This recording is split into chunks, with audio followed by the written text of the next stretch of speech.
এটা বিজেপির সংস্কৃতি নয়। রাজ্যের প্রাক্তন মুখ্যমন্ত্রী, একজন মহিলা মুখ্যমন্ত্রী, তাকে দেখলে মানুষ রাস্তায় চোর চোর করে স্লোগান দেবে, এই কাজ বিজেপি করে না।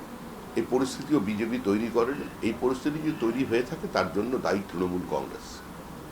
কৃতকর্মের ফল তো সবসময় পিছু ছাড়ে না। তবে এ ধরনের ঘটনা যাতে না হয়, সুস্থ স্বাভাবিক সমাজ সেটাই চায়।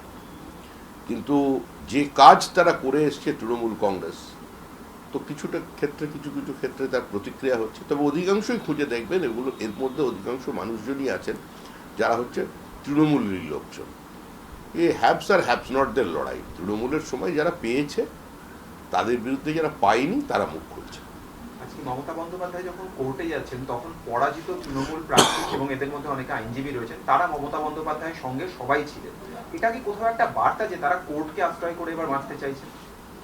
কাকেও আশ্রয় করে বাঁচতে চাইছেন সেটা বলার ইচ্ছা আমার নেই। তবে আমরা মুখ্যমন্ত্রীকে দেখেছিলাম, মমতা বন্দ্যোপাধ্যায়কে দেখেছিলাম সুপ্রিম কোর্টে, প্রাক্তন হয়ে দেখলাম উনি এখন হাইকোর্টে। আমরা আশা করেছিলাম যে ওনাকে দেখতে পাবো ইন্টারন্যাশনাল কোর্টে। দেখা যাক কি হয়।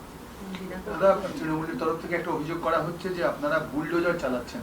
বলা হচ্ছে এটা উত্তরপ্রদেশ নয়, এখানে কথায় কথায় বুলডোজার চলবে না, কোর্টের নির্দেশ থাকতে হবে বুলডোজার চালাতে। বাড়ি থেকে তো বেরোন। আমরা তো বলছি আপনারা হিংসা থামানোর জন্য আপনাদের কর্মীদের মারছে আপনাদের আরেক দলের লোকেরা, তাদের বাঁচানোর দায়িত্ব আপনাদের। সবাই এখন খালি বিবৃতি দিচ্ছেন ঘরের মধ্যে ঢুকে। সব ডিজে বাজাচ্ছিলেন আগে, এখন ডিজে বন্ধ করে দিয়ে বাড়িতে বসে বিবৃতি আর সংবাদ মাধ্যমের বুড়। এ ধরনের রাজনৈতিক ধারাভাষ্য দিয়ে তো কোনো লাভ নেই। হিংসা বন্ধ করতে গেলে তাদের নামতে হবে, কারণ মারছে তৃণমূল, মরছে তৃণমূল, এটাই তো চলছে 3 বছর ধরে, এখনো তাই হচ্ছে। এই 4 ঘন্টার বিজেপি যারা হয়েছে, হঠাৎ বিজেপি, এরা কারা? এরা কেউ দলের নয়। 4 তারিখ থেকে যারা বিজেপির পতাকা ধরেছে তারা বিজেপির কর্মী নয়, তাদের পাশে দল নেই। তাদের চিহ্নিত করুন, পুলিশকে দিয়ে তুলিয়ে দিন তাদের। আমরা এগুলো হতে দেব না। বিজেপির কোনো ট্রেড ইউনিয়ন নেই, বিজেপির কোনো ছাত্র সংগঠন নেই, বিজেপির নিজস্ব গঠনতন্ত্রের ওপর চলে। বিজেপি কারোর জানলা দিয়ে উঁকি মেরে অন্য দলের কর্মীকে টেনে আনার পক্ষে নেই। কেউ ঢুকতে পারবেন না। এখন যখন নেবার হবে, যাদের নেওয়ার কথা পার্টি মনে করবে, তখন তাদের নেওয়া হবে। সরকার সরকারের কাজ করছে, সরকারকে একটু সময় দিন। সবেমাত্র শপথ হয়েছে, আর পার্টি পার্টির কাজ করছে।